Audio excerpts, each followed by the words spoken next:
listening to PetLifeRadio.com. Is your pet stressed out? Does your pet need annual vaccines? Which pet is best for a child? Would you know if your dog was in pain? Pet Life Radio presents The Pet Doctor, where you'll learn everything about keeping your pet healthy and happy. From pet care, pet meds and grooming, to pet food, pet insurance, and dental care, this is the place to find out everything there is to know about pet wellness. Whether you have a dog, cat, reptile, or rabbit, you'll find answers for your pets straight from the vets, because it's your pet. Health matters. Please welcome your Pet Doctor host, veterinary media consultant and veterinarian, Dr. Bernadine Cruz. Birds of prey, a term that conjures up the African desert and a flock of vultures circling some unfortunate, lost, and very thirsty wanderer. Closer to home, you may think of hawks soaring above fields, countrysides, and cities. They're graceful, strong, and are at the top of their food chain. They are also frequent victims of the close interface of wildlife and man. Altercations with cars, high voltage lines, and toxins have all taken their toll on these magnificent birds. Why are they important to our ecosystem? What can we do to protect their lives and their habitats? My guest today is Dr. William Ferrier. He is the Senior Clinical Veterinarian of Campus Veterinary Services at the University of California at Davis. We'll be right back after this short message. Please have a seat in the waiting room. The doctor will be with you shortly, right after these messages.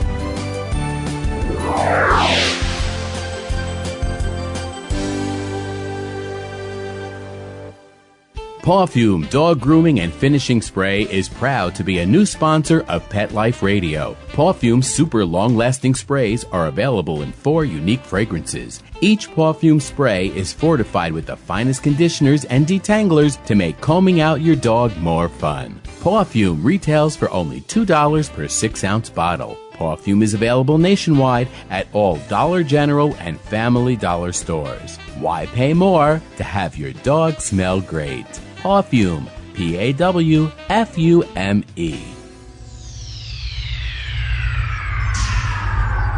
Greetings, human. What planet am I on? Welcome to Pet Planet. Here's a copy of Pet Planet magazine, Florida's most informative and fun pet resource magazine. It features heartwarming stories and informative articles from local and national pet experts. Excellent.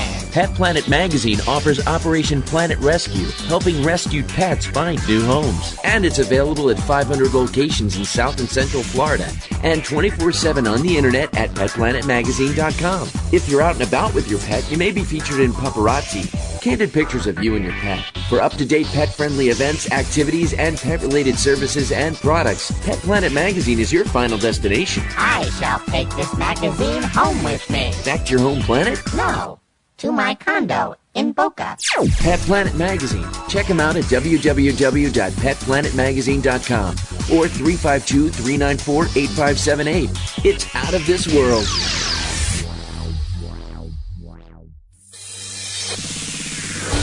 Coast to coast and around the world, it's Oh Behave with Arden Moore. Find out why cats and dogs do the things they do and get the latest buzz from wagging tongues and tails in Rin Tin Tinseltown. From famous pet experts and best-selling authors to television and movie stars, you'll get great tail-wagging pet tips and have a fur-flying fun time. Oh Behave with America's pet edutainer, Arden Moore. Every week on demand. This is the place for a special paparazzi treat. Only on PetLifeRadio.com.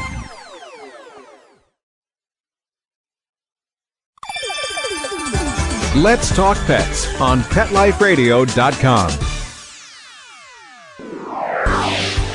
Welcome back to the Pet Doctor on Pet Life Radio with Dr. Bernadine Cruz. The doctor is in, and we'll see you now.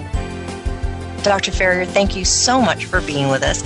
I went to Davis, and I actually had a chance to work at the Raptor Center for a little bit, and these birds are magnificent. But is birds of prey and raptors really one and the same term? Well, they are. And by the way, Bernadine, thank you so much for having me. I feel like a celebrity being on your show here. Birds of prey are birds, of course, which hunt for food primarily on the wing, and they have their keen sense of vision, which helps them. And one of the things that defines these birds is their sharp talons and their strong curved beak, which allows them to capture their prey. Now, if I remember correctly, they can be pretty much teeny-weeny little birds up to a huge, vulture, one of the largest raptors that are out there? Probably the California condor in North America would be the largest one. And so you're correct. There's a large range of birds from the very small kestrel, which would be a falcon and the smallest falcon, all the way up to the large eagles and vultures. And, of course, the vultures and the condors search for dead prey. And these birds can be highly specialized. For example, the fish eagle or the osprey, which dives down into lakes and oceans and catches fish, and then is able to make their way out of the water and up into the air where they can dine on their catch. You see some of these internet photos of these birds going into the water and catching a fish. So they really, truly do this.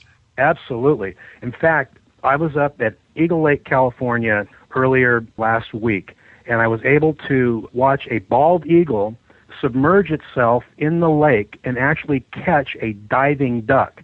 We also see the eagles at Eagle Lake catching the Eagle Lake trout and coming up with it, and there's a large population of osprey there. It's a remarkable thing to watch them do it.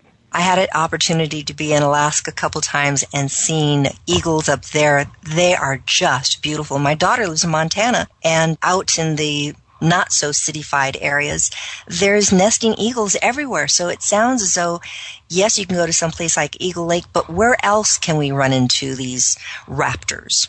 Raptors in general, you can find them along the freeway, even in Los Angeles. One of the birds that I always like to watch for in metropolitan areas is the red-shouldered hawk. And the red-shouldered hawk is about the size of a crow, and as the name implies, it's got red shoulders, and that helps you identify the bird. But they're able to make a living on a very small piece of real estate. So they'll find a little grassy area, maybe on the side of the freeway, and they'll sit there very quietly waiting for a mouse or something to run across their vision, and they have very sharp eyes that allows them to focus on small movements, and they can focus on that and then go down with these sharp talons and capture the mouse or the rat or whatever their intended prey is.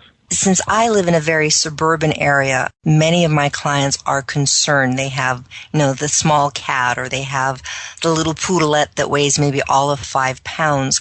And they're concerned that, if I let it outside, the hawks are going to come and take it away. Is there any reality to that? It can happen. It absolutely can happen. And, you have to understand that these animals are at the top of their food chain, as you mentioned earlier in your introductory, and they don't distinguish between someone's pet and a wild jackrabbit, for example, if there's an eagle. So if the bird is large enough such that the pet is about the right size for the prey species that those birds naturally go after, it's a possibility that a pet could succumb to one of these birds.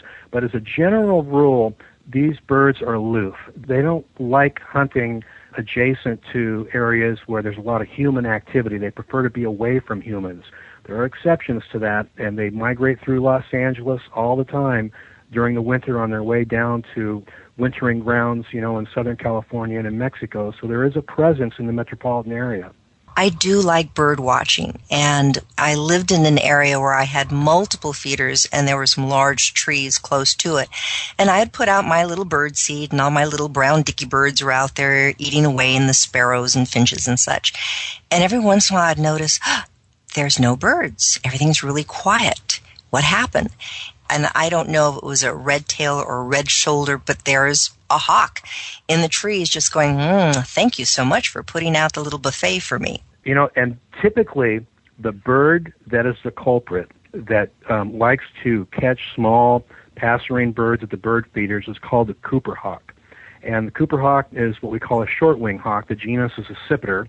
And interestingly enough, the UC Davis Media Group did a short presentation on that a few years ago where they interviewed me and a local resident who had that exact same observation. There was a Cooper hawk that was coming in and catching the birds in her backyard in the middle of the city, and, was able to use that opportunity of the birds congregating around the bird feeder to catch its food. With accipiters, they're a little bit different than these red-tailed hawks, for example, that you see soaring around that are very visible. Cooper hawks like to hunt by being secretive and being in the deep branches of a tree where they're not seen. And they'll sit very, very still, and they'll wait for bird movement.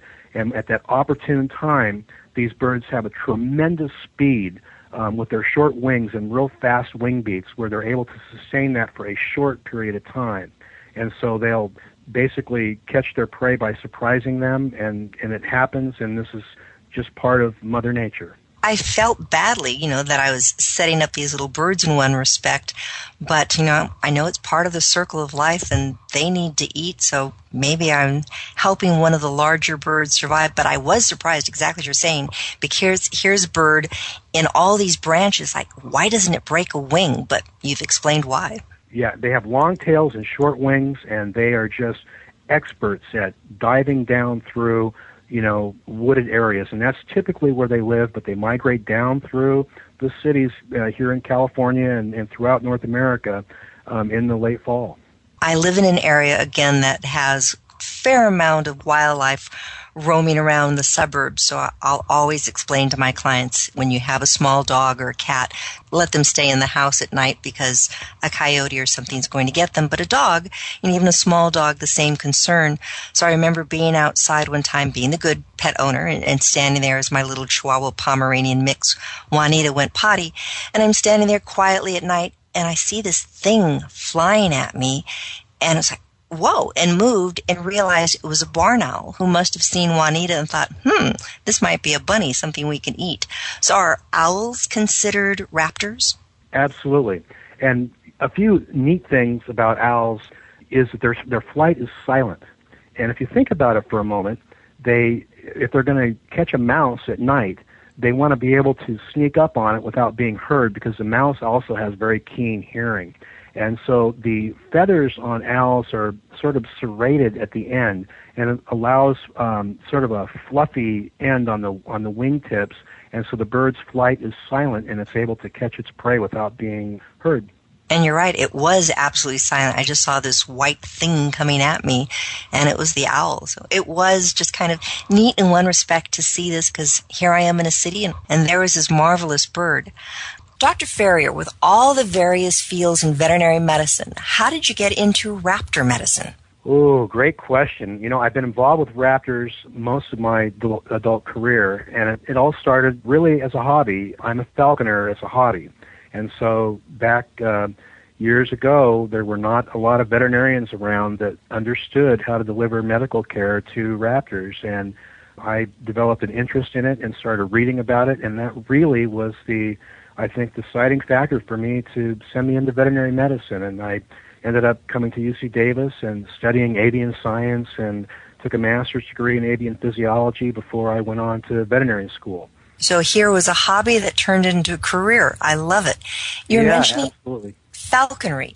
I think if people think of falconry, maybe if they know anything about it, in my mind I almost envision an Arab sheikh out in the desert with this bird of prey on their arm and sending it out after pigeons or whatever. Is that what falconry really is? Well, sort of. Years ago, in ancient times, falconry was really the sport of noblemen, and it was only the wealthy that practiced it. And now, of course, common people like myself can practice falconry, particularly here in North America. But what the definition of falconry is hunting wild quarry with a trained raptor. And so I use a peregrine falcon for hunting, and my preference is to hunt wild ducks, and it's an alternative to some people hunt ducks with a shotgun. And so my preference is to hunt them with a peregrine falcon, and the duck is the natural prey for peregrine falcons. And a lot of times, most of the time, as a matter of fact, the duck doesn't get caught, and the falcon learns from it, and the ducks learn from it.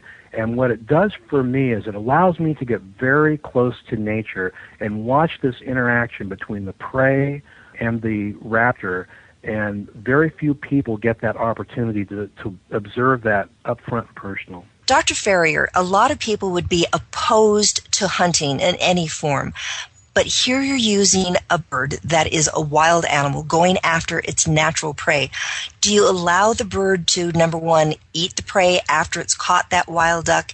And number two, how do you train a bird that's a wild animal to leave your arm and then come back to it? So the answer to the first question is that I absolutely let the raptor, the peregrine in this case, have the duck as its meal, and this is something that they do, naturally in the wild. And I'm not fond of duck, and so as a result of that, anything that my bird catches is a meal for the bird, and they get to keep it, and I don't take it from them. To train them, there's two different types of falconry. There's a type of falconry that is usually practiced with hawks, where the bird leaves the fist, and if you walk through a field, you see a prey, and then the hawk leaves the fist and flies out and goes after it. With falcons, we train the falcons to fly really high in the air, and that's, in fact, the name peregrine means wanderer. They wander around at very high elevations looking for unsuspecting prey down on Earth, and then they stoop down at about 275 miles an hour to capture their prey. And so what we do is baby steps. The bird is on the perch, and by the way, most of these raptors now are bred in captivity, by the way, for falconry, and they're not taken from the wild.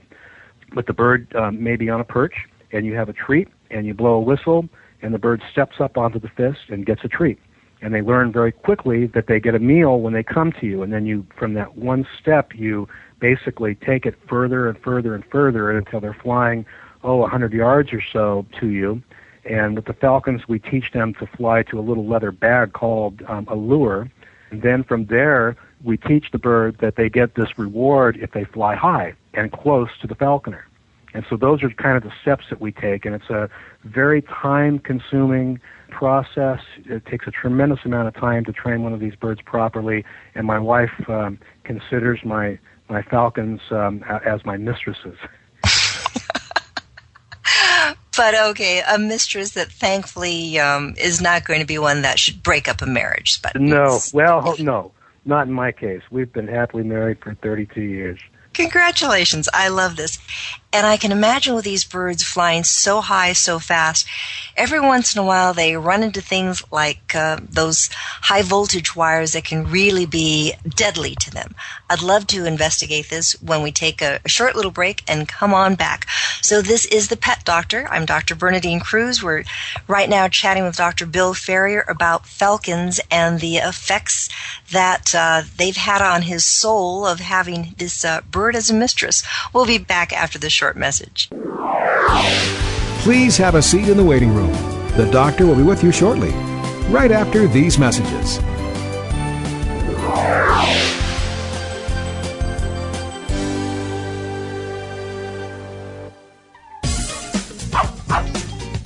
Give your dog some thought with Dog Thoughts. It's the iPhone application that everyone's talking about. Hey, what do you think of this? A man in Davis, California says he's invented an application for the iPhone that claims it can read your dog's mind. Huh? No, it's true. Now, I read about it on my cat's Twitter page. That's why.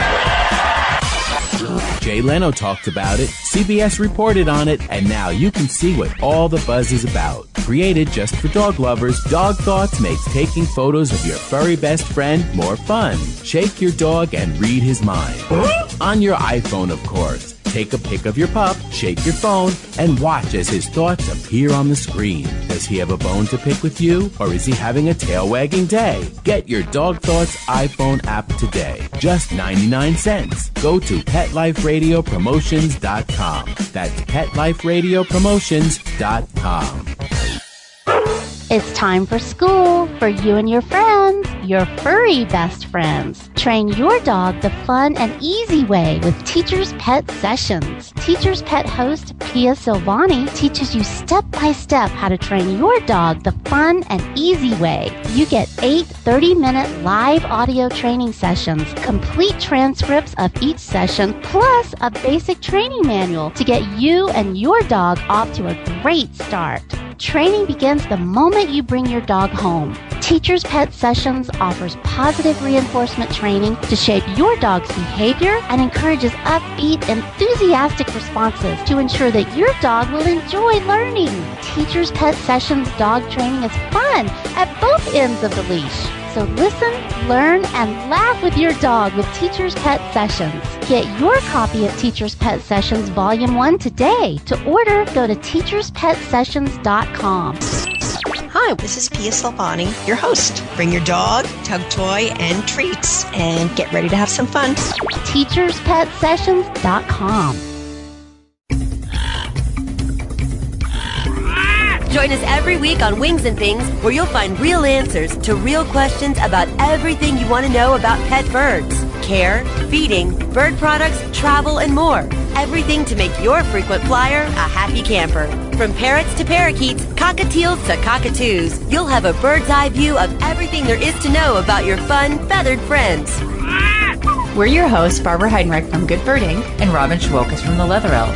How do I learn more about my parrots? Spread your wings and get ready to fly. Wings and Things, only on PetLifeRadio.com. Let's talk pets Let's talk pets on Pet Life Radio. Pet Life Radio. PetLifeRadio.com. Welcome back to the Pet Doctor on Pet Life Radio with Dr. Bernadine Cruz. The doctor is in, and we'll see you now. Dr. Ferrier, these birds sound wonderful, and I can imagine the amount of time that you have to put into them. And anyone who wants to go into falconry, are there organizations where they can learn how to do this? Absolutely. In California, there's an organization called the California Hawking Club. Interested people could go to calhawking.org and find them on a national level. We have a group called the North American Falconry Association. In fact, I chair their conservation committee, and I'm also a director of the California Hawking Club. And so we have programs to help people learn about falconry and explains the steps that they have to take to become a falconer. But we're going to point out here, both as we talk about the rehabilitation of the wild raptor resource and also touch on the subject of falconry, raptors are not pets, and they never should be kept a pet. So if the listeners came across a sick or injured bird or even a baby that fledged from the nest, it's illegal for them to keep the bird, number one. And falconers have special permits and licenses that they go through to legally keep them. But falcon birds are not pets, and it's really critical that the listeners understand that if they do find a baby that has fledged from the nest, that they don't keep it, that they contact the proper authorities and have the bird taken care of properly. When I was at UC Davis and working with these wild raptors, I knew one of the things that we needed to be very careful, besides their beak, which was strong and powerful, were the talons. So if somebody were to find an injured bird, how can they safely capture it to move it to someone, or should they leave it alone? What should they do?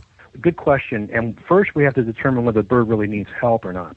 And the most common example I can think of this would be a barn owl, which has fled from a nest and is in the vicinity of the nest. The parent will continue to care for the barn owl and feed it and take care of it until the bird is strong enough to fly and make a living on its own.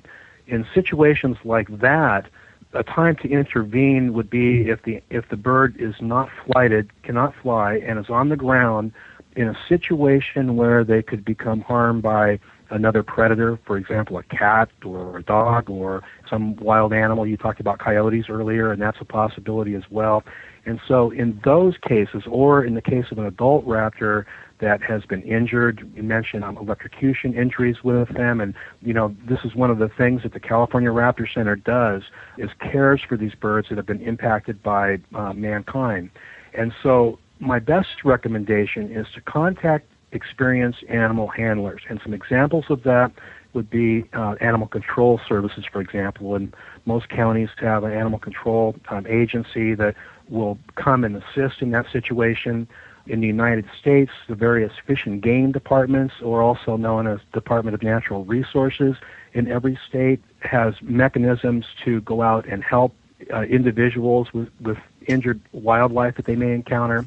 In the worst case scenario, if help could not be obtained and the bird did have to be catched, You do, as you mentioned, have to be very careful about the talons and the beak, and removing the stress on the bird is critical. And one thing that can be done to do that is to lay a towel or a large blanket over them, remove that visual stimulation, wearing gloves and safety glasses, and a large cardboard box, and try to coax the bird carefully into the box, and then close the box and make sure there's ventilation holes, and then transport the bird as you can to either a local veterinary clinic. There are a lot of veterinary clinics around the nation that will help people with wildlife. They work closely with the various wildlife rehabilitation centers. And then if you're in Northern California, we've got the California Raptor Center here at UC Davis to help. What are some of the treatments that you can do for these birds? Broken wings. I remember there were veterinarians who actually tried to fix the wings. Can you give us an example of, say, a bird that really sticks out on your mind that was injured, and could you release it afterwards? My favorite story was actually the story of a bird that we have at the Raptor Center that was not able to be released. And that bird's name is Thor, Thor, and Thor is a ferruginous hawk. And Thor actually was struck by a freight train in Winnemucca, Nevada. Oh, my goodness. The bird was stuck to the grill of the freight train on its travels west up over the Sierra Nevada mountains. The train stopped in Truckee, and when they got out, lo and behold, they discovered this ferruginous hawk essentially glued to the grill of this freight train. They realized that the bird was alive, took it to a local veterinary clinic in Truckee, California, and the veterinarian stabilized the bird and then sent the bird over to UC Davis. And the bird, Thor, had a severely broken wing, and a lot of times these things can be repaired. And the School of Veterinary Medicine donates the veterinary care for these birds that supports the California Raptor Center, and they, of course, do a remarkable job, both plates and pins, just like would be done on a dog or a cat or a human for that matter, to repair broken bones. And there's a little bit more rehabilitation involved with these birds, particularly if it's a wing that has been fractured. But in Thor's case, the injuries were too severe to allow him to recuperate and go back into the wild. And so we've maintained Thor as an educational bird. And at the Raptor Center, education is a very important thing that we provide to the community in terms of not only veterinary students that learn about caring for raptors, but undergraduate and graduate students at the university, a whole slew of community volunteers that we have that help the Raptor Center. And one of the things that excites me the most is the K-12 program that our volunteer docents essentially run that teaches children about the importance of raptors in our ecosystem. Perfect segue. So they really are important to our ecosystem. It's not just something pretty to look at. How do they affect our ecosystem? Well, they're at the top of the food chain. And so, from that standpoint, they're going to be exposed to all of the same toxins and pesticides and all of these things that humans are. The best case in point that I can give you in that regard would be the peregrine falcons, which once upon a time was nearly extinct from the state of California. And that was the result of DDT. What happened there was the DDT was sprayed as an insecticide.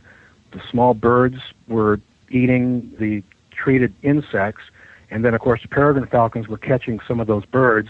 And as you go up the food chain, that pesticide gets concentrated to the point in peregrines where it caused a thinning of the eggshell. And so they essentially became sterile. The eggshell would break when the falcon would lay on the egg, and so young could not hatch, and the numbers significantly decreased. So we have these birds at the top of the food chain, and from a human standpoint, what they really are is a biological indicator of the health of our environment. If our birds are healthy, then we can be healthy. Now, was that the situation with the California condor? With the California condors, and actually the Wildlife Health Center here at UC Davis is investigating quite a bit of what happened with the California condor. With them, early on, they were shot. There was a tremendous number of California condors that were shot by individuals that, they're easy victims to hit because they're so large. But in addition to that, lead toxicity was something that affected the condor because they would ingest the lead in the prey that they would find and the carrion that they would find. and as a result of that, that dramatically influenced the population of California condors. Dr. Ferrier, in between my junior and senior year at UC Davis, I had the opportunity to do an externship at the Los Angeles Zoo.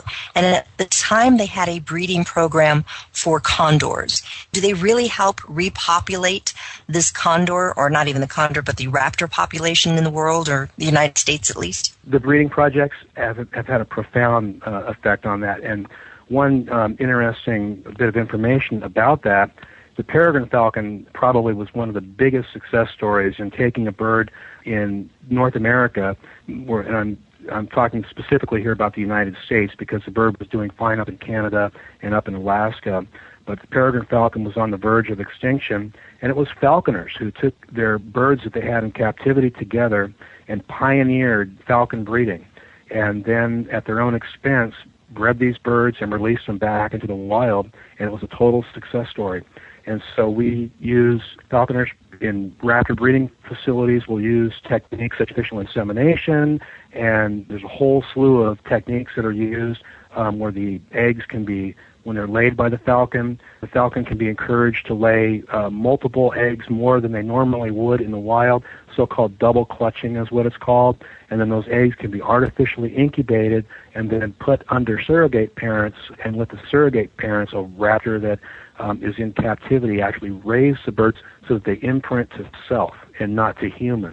And then the bird can be released into the wild and it will breed naturally. So falconry, people think again, here are these terrible people going out killing ducks and other birds of that, or the normal prey.